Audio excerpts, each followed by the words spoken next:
નમસ્કાર દોસ્તો, તો આજના વિડીયોમાં આપણે ધોરણ 11 BA એટલે કે વાણિજ્ય વ્યવસ્થા વિષયની 18 જાન્યુઆરી 2024ના રોજ લેવાનારી 25 ગુણની એકમ કસોટીનું સંપૂર્ણ પેપર સોલ્યુશન જોવાના છીએ। માટે વિડીયો પૂરો જોજો, વિડીયોને લાઇક કરજો, તમારા બધા મિત્રો સાથે શેર કરજો। તો ચાલો શરૂ કરીએ આજનો વિડીયો।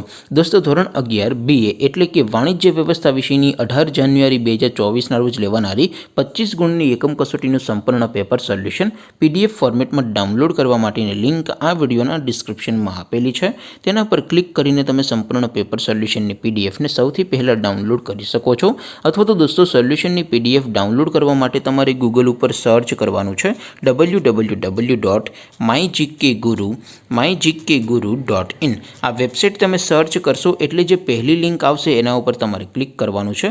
જેવું ક્લિક કરશો એટલે સોલ્યુશન માટેની mygkguru.in આ વેબસાઇટ ઓપન થઈ જશે।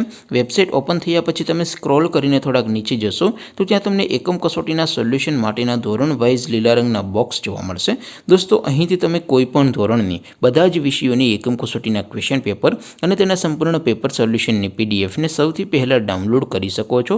જેમ કે દોસ્તો, અત્યારે હું ધોરણ 11 માટે STD 11 વાળા બોક્સ ઉપર ક્લિક કરીશ। જેવું ક્લિક કરશો એટલે નવું પેજ ઓપન થશે। નવું પેજ ઓપન થાય એમાં તમે સ્ક્રોલ કરીને થોડાક નીચે જશો તો ત્યાં તમને STD 11 commerce and arts paper solution 2024નું એક બોક્સ જોવા મળશે। જેમાં દોસ્તો નીચે લખેલું છે STD 11 BA પેપર, તેની સામે ડાઉનલોડ બટન છે તો એ ડાઉનલોડ ઉપર ક્લિક કરશો તો ધોરણ 11 BA વિષયની એકમ કસોટીનું ક્વેશ્ચન પેપર PDF ફોર્મેટમાં ડાઉનલોડ થઈ જશે। તેની નીચે લખેલું છે STD 11 BS સોલ્યુશન, તેની સામે પણ ડાઉનલોડ બટન છે તો એ ડાઉનલોડ ઉપર ક્લિક કરશો તો ધોરણ 11 વાણિજ્ય વ્યવસ્થા વિષયની એકમ કસોટીનું સંપૂર્ણ પેપર સોલ્યુશન PDF ફોર્મેટમાં ડાઉનલોડ થઈ જશે। તો દોસ્તો, આવી રીતે તમે ધોરણ 11ના બધા વિષયોની એકમ કસોટીના ક્વેશ્ચન પેપર અને તેના સંપૂર્ણ પેપર સોલ્યુશનની PDF ને www.mygkguru.in આ વેબસાઇટ પરથી ડાઉનલોડ કરી શકો છો। તેમ છતાં કોઈ ક્વેરી હોય, કોઈ પ્રશ્ન ન સમજાતો હોય તો નીચે કોમેન્ટ કરીને પૂછી શકો છો। અધરવાઇઝ આપણે નવા વિડીયોમાં મળીશું, ત્યાં સુધી રજા આપો। આવજો દોસ્તો, જય હિન્દ, વંદે માતરમ।